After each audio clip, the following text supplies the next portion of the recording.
the morning.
Welcome back, and we're glad to be with you today. And we have with us our special guest today, Mr. Bittner from the Engineers Club right downtown. And you're going to be excited after you get the information that he's going to share with us today, because he has a lot of insight about a particular hidden gem that most of us have not even discovered, and it happens to be right here in Mount Vernon. Yes, that's correct. Why don't you tell us about it? Well, the gem he's referring to is the historic Garrett Jacobs Mansion. It's located on Monument Square in historic Mount Vernon. And one of the great things that I've been able to bring to the forefront since my short tenure at the Engineers Club began is a wonderful artist in residence program, which gives a lot more of Baltimore access to the Garrett Jacobs Mansion. Through their performances. We have the Concert Artists of Baltimore, the Baltimore Concert Opera, the Unified Jazz Ensemble, and the Atlantic Guitar Quartet. Between all of them, they perform over 20 times throughout the calendar year. And we also have, last year I think we crossed 2,500 different guests coming in to see their performances. So it's a very exciting time of growth. You have your own niche that helps you to facilitate this venue a lot better. Tell us what that is. Your own background. Yes, I'm a graduate of the Peabody Conservatory with classical operatic training, and I sing regionally as an operatic tenor, and so I'm very well connected as a result to the musical community. And so that helps with the folks that are going to come in and provide the public with the music entertainment, because you know exactly what you're looking for.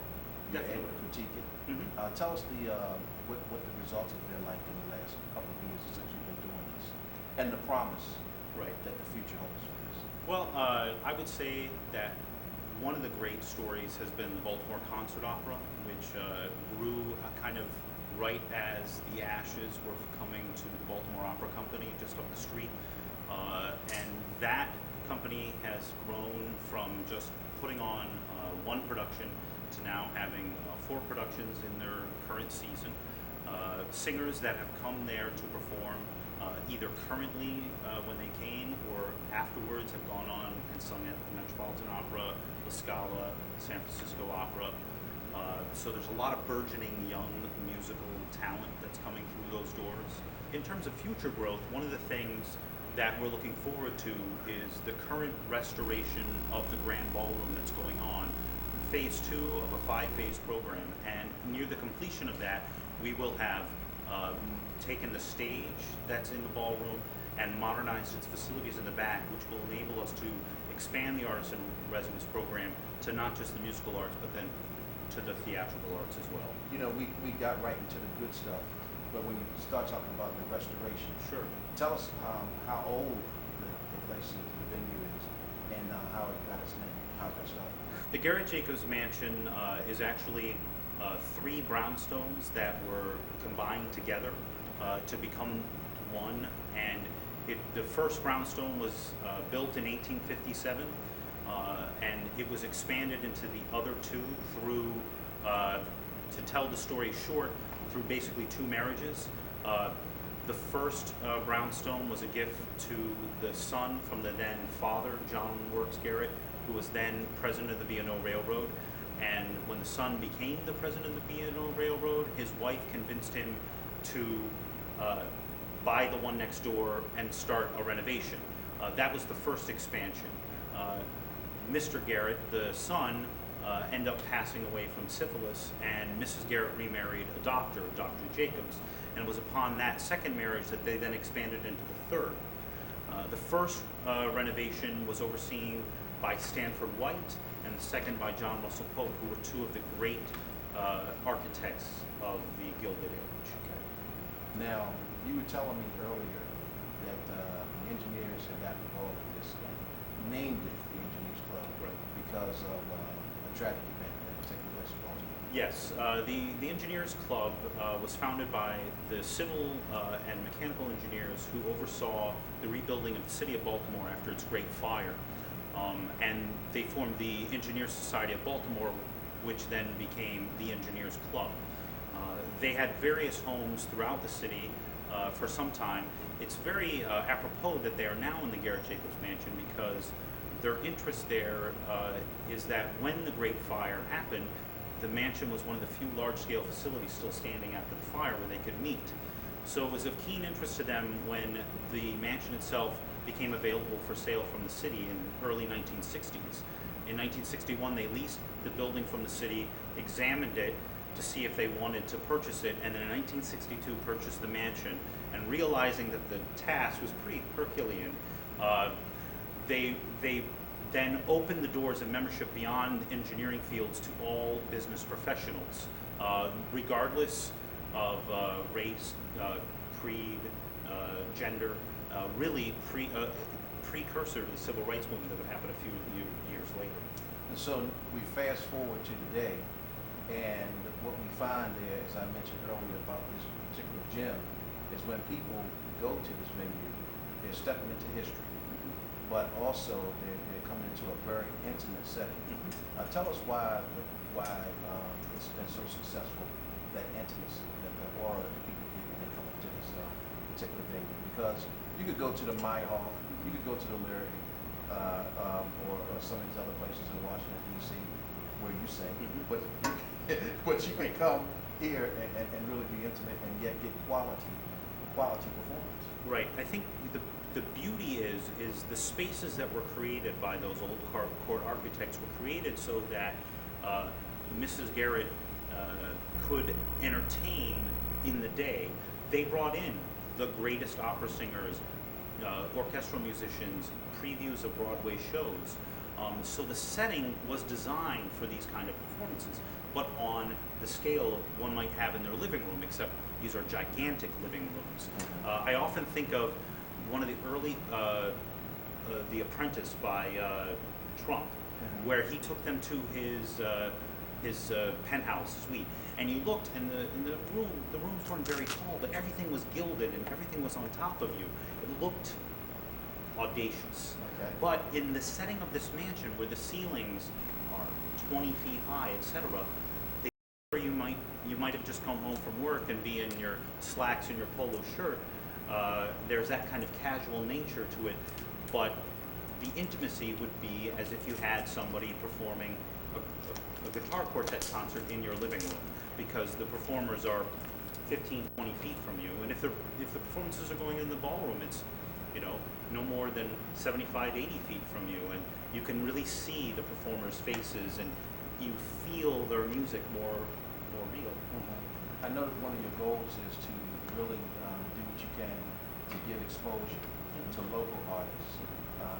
What if the word gets out abroad, nationally, and you find more people want to come to this intimate setting to perform? we're certainly open to expanding, as I talked about.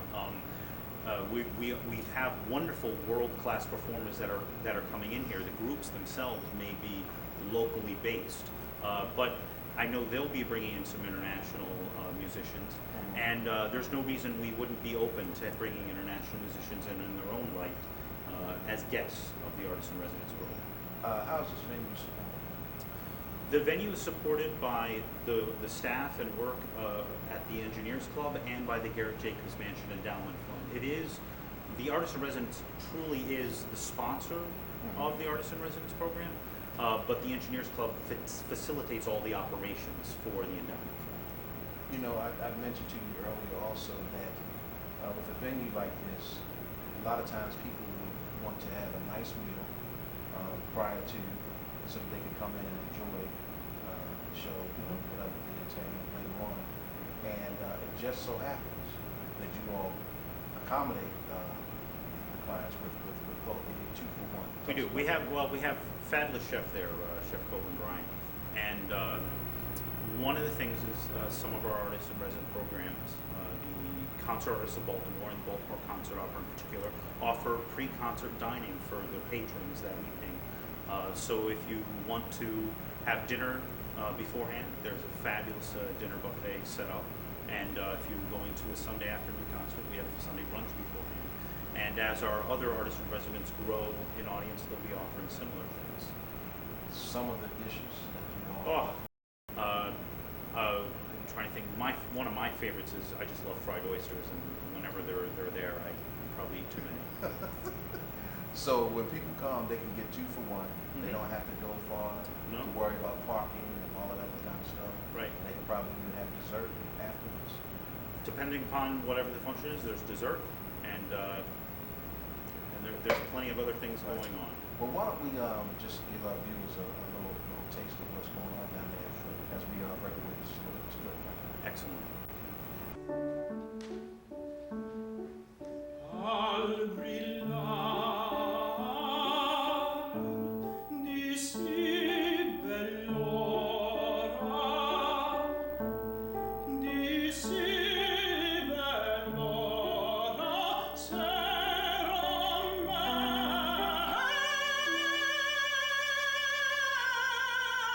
menta il mio tormento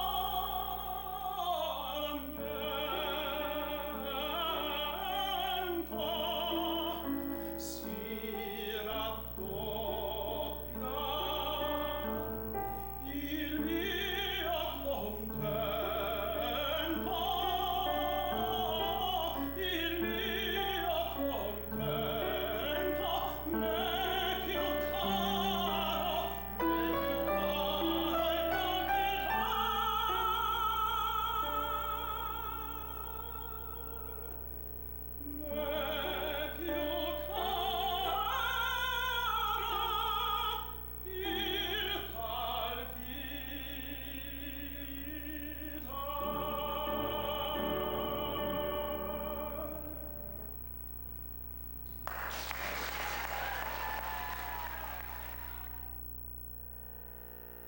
All right, that was really interesting, very informative. So tell us about that.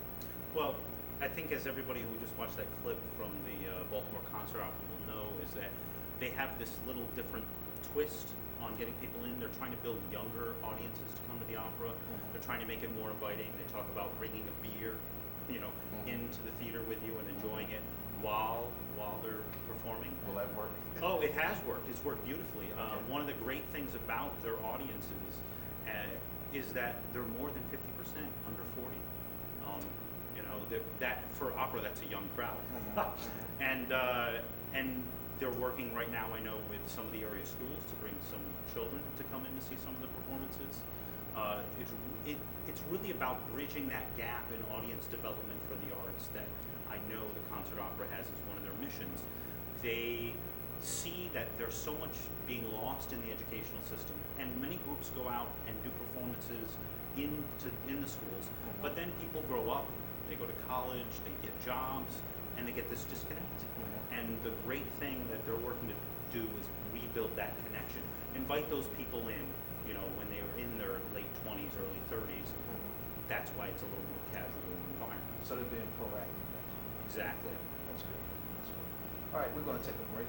Excellent. And after this break, we'll be right back. More with Jay, talking about the great mansion in Mount Vernon.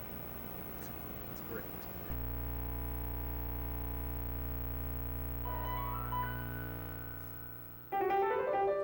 Si può, signore, signori, scusatemi,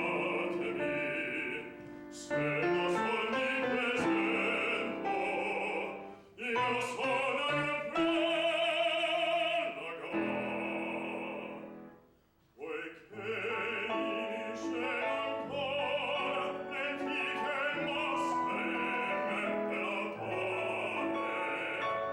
in parte vuoi prendere che sonse per voi di nuovo inviami.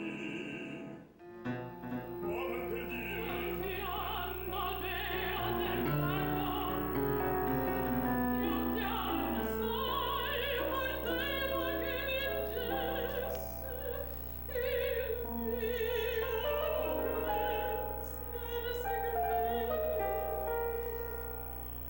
Assai mi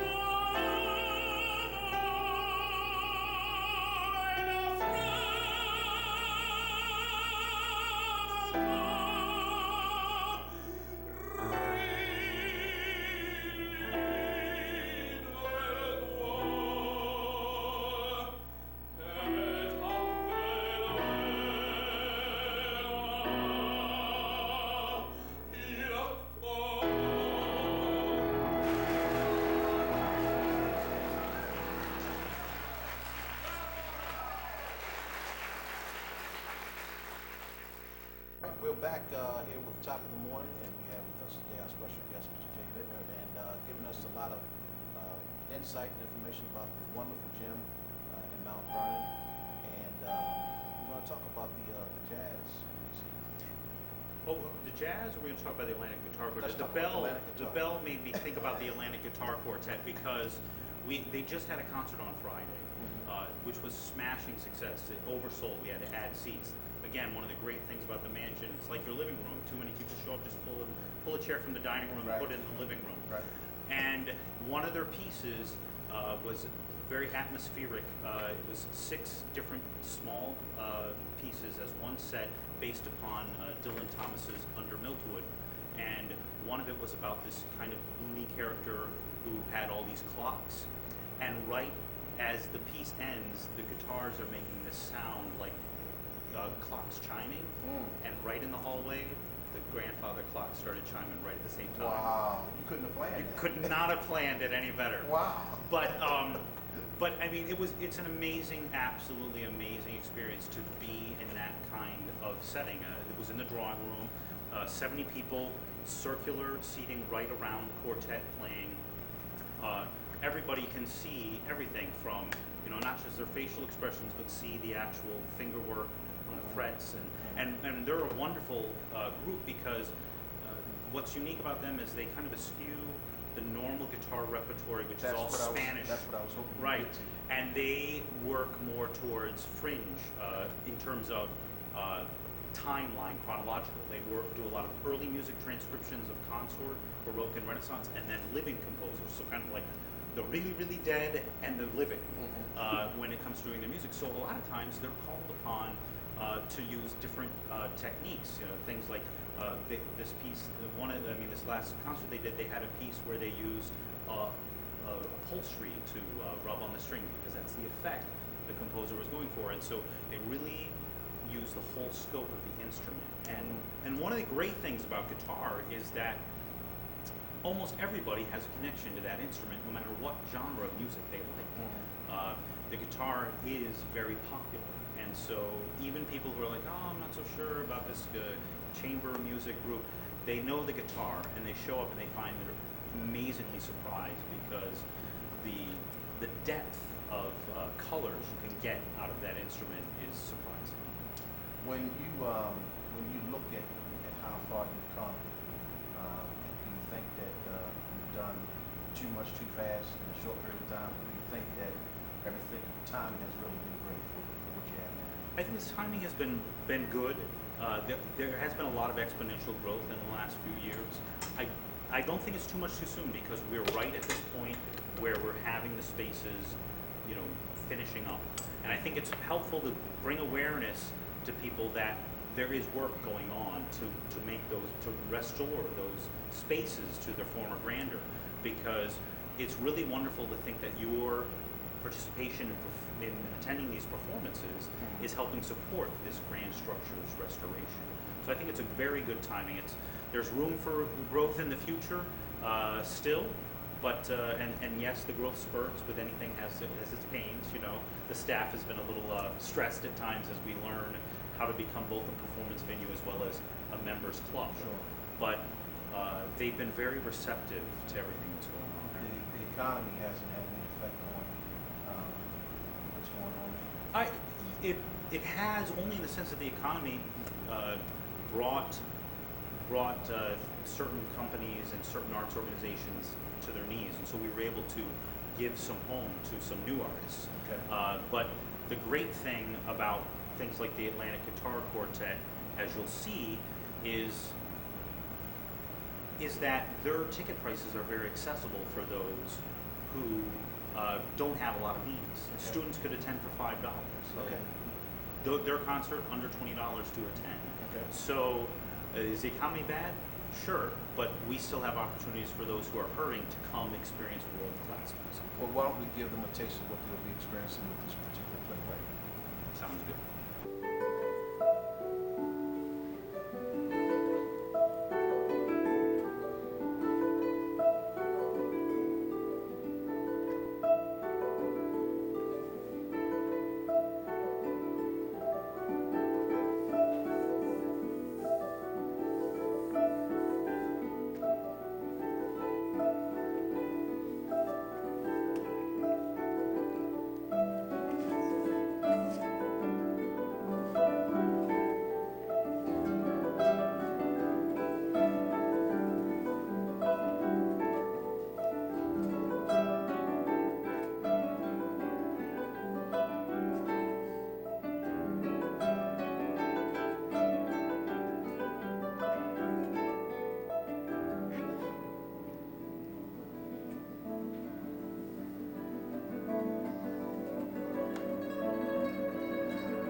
So that's exactly what you're talking about the affordability on the side for those who may be hurting elsewhere, but they can still come here Right. and find something that fits them Sure. financially, Right. but yet at the same time really classy and stuff. Certainly. I mean, and their group is very understanding to the plight. I mean, a lot of those guitarists are actual teachers of guitar, so they're very connected to a lot of children and young adults who are learning the instrument. They know that times are hard for them. And it seems as though they want to share Oh, yeah. their craft Mhm. or whatever they're doing with other people. They do, and each one of them before each set talks about the piece and its importance, not just in the arts world, but to themselves. And I'm sure they heard in the clip, the percussive nature of the instrument and the atmospheric sounds that they're able to create. Perhaps we have a musician who's looking on right now. Okay, one of the things that I heard that wasn't said, the passion that's involved. How important is passion Oh. in it? Well, passion, you can't not have it and be in the arts. I mean, it's the passion that makes you persevere when times are not great. Mhm. It's the passion which keeps you, with your energy late at night when you're performing and then getting up early in the morning to work your Starbucks job or go wait tables, Mhm. etc., to support your career. It's the passion that drives every artist, whether they're a musician or a fine artist. Okay. Well, we're back here at the top of the morning, and Jay has been our guest today, Jay Bittner, and given us a lot of information about the mentions. As a matter of fact, why don't you tell us what's going on the itinerary? Certainly. Well, the month of December is a very exciting month for us. It'll be the first time we have three artists and residents performing all in the same month. They're taking advantage of the holiday season. First weekend in December, we have the Baltimore Concert Opera performing Puccini's La Boheme on December 3rd and December 5th. Tickets for that are selling very fast. The following weekend, on the 11th and 12th, we have the Concert Artists of Baltimore doing their Christmas Cheer concert, seasonal success, and I hear there's still tickets available for that, but also selling fast. And then we have our newest artist in residence bowing for the first time, Unified Jazz Ensemble, based out of Annapolis, Maryland. Fabulous jazz quartet with marimba, upright bass, drums, and horn. And so they're going to do a fantastic concert for us. A lot going on, a lot to be done, and all of it affordable holiday fun. With the holidays coming up, I'm sure that setting is going to be especially nice and warm. It's and magical. cozy. You'll walk into the foyer, the fireplace will be burning. I was going to ask you, would the fireplace be? Oh yeah, the fireplace will be lit up as you come in the foyer. The other wonderful thing is with the restorations that are going on and the lights get a little low, and yeah, it's getting dark a little earlier now, but it makes the setting and the lights off all of the beauty of the mansion magical. The air sparkles. Well, it almost sounds like we transcend somewhere else. Completely. You kind of get a little transcended to the times before. Mm-hmm. You get that escape from your workday life, whatever the hardship is. It's really the escape people are looking for, that momentary escape, that healthy escape, that lets them go back refreshed. Well, that's all worth it. Well, thanks for coming in today and sharing with us. We're looking forward to hearing better things. Thank you, Harry. And for the times to come. And I'm sure that your labor there has been very good for them and will be in the future. Well, this is another episode of Top of the Morning Baltimore, and we certainly hope that you will take the time to take advantage of what's been presented to you today. Until we meet again next time, I'm Harry Cook, and we'll talk to you then. So,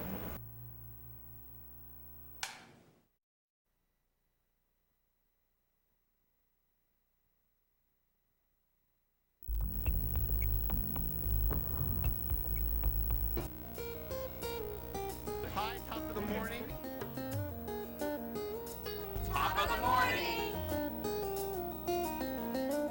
Good morning, I'm Tina Bird. And I'm Kevin Costello. Welcome to the Top of the Morning Show. Yep, coming from the top of the world. It is a beautiful day out there, and we are hoping to thrill you with some wonderful news and some inspiring interviews with our guests today. Yeah, we're taking a shot at this whole interviewing, hosting gig. So we'll have some wonderful people up here. Hopefully get some really good, pretty funny stories. Embarrass a couple people. I'm really looking forward to it. Okay, so Tina,